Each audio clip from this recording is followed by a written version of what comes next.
La sécurité transfrontalière et le vivre ensemble se sont penchés sur l'état des lieux de la sécurité, les défis d'un processus de pacification et des opérations de maintien de la paix au Mali et dans le pays voisin. Reportage Oumar Koïta. L'Université des sciences juridiques et politiques de Bamako, en collaboration avec l'Université internationale de Rabat au Maroc, a tenu un colloque le samedi dernier à l'hôtel Sheraton de Bamako, dont le thème est l'état de droit à l'épreuve de l'extrémisme violent au Sahel, le cas du Mali. Au cours de cette rencontre, les panélistes ont discuté de 3 points majeurs, à savoir l'état des lieux de la sécurité au Mali et ses pays limitrophes, défis sécuritaires et opérations de maintien de paix, et enfin les défis de vivre ensemble au Mali. Dans ce cadre, d'abord en parlant de la communication du milieu, Zahabi Ould Sidi Mohamed, ancien ministre de la réconciliation du Mali, affirme qu'on ne peut pas lutter contre l'insécurité dans un environnement si on ne maîtrise pas la communication de ces milieux. On ne peut pas lutter contre l'insécurité dans un environnement insurrectionnel ou de crise si on ne maîtrise pas la communication. Aujourd'hui, cette lutte contre la communication, ces groupes l'ont gagnée. Alors, comment ça se passe? Ils provoquent l'étincelle pour créer un conflit communautaire. Ce qui est arrivé, par exemple, à Mopti, ils ont alimenté le conflit entre les Peuls et les Dogon. Ils l'ont alimenté et après ils se sont mis de côté et nous on est tombés dans les pièges.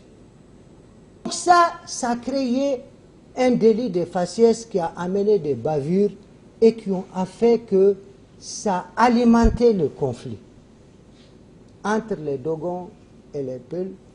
Et finalement, il y a eu beaucoup d'efforts qui ont été faits pour essayer d'aller vers la désescalade. Ensuite, concernant le désarmement, Zahabi dira que le désarmement doit être volontaire. Alors on a commencé par créer un cadre légal pour le désarmement. Si vous avez suivi, on nous a dit que le désarmement a été annoncé là-bas depuis 2 ans par le Premier ministre. Boubei Meiga.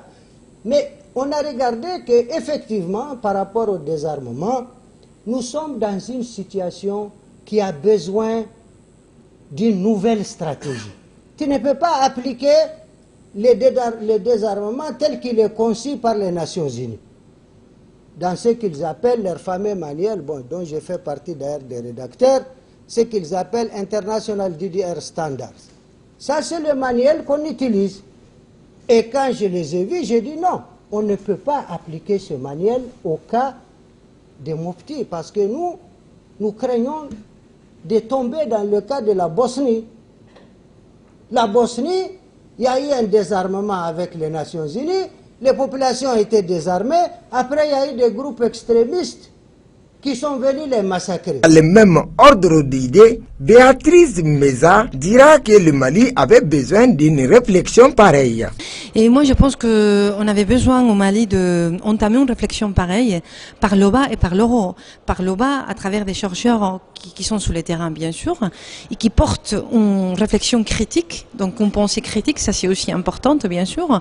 Et aussi bien sûr une réflexion par le haut, c'est-à-dire on a vu le ministre tout à l'heure, Zahabi, qui a fait une dissertation magnifique sur les enjeux aujourd'hui de la paix et comment aussi gouverner la violence, la limitation de la gouvernance de la violence, mais surtout cette réflexion positive que le Mali est prêt en fait à aboutir à un processus de paix et à aboutir à la paix.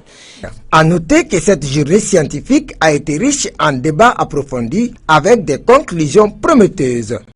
À présent, page sport en déplacement à Djamena, l'équipe nationale du Mali s'est imposée par un but à 0 devant son homologue du Tchad hier du match dans le cadre de la 10e journée des éliminatoires de la CAN 21 avec désormais 4 points.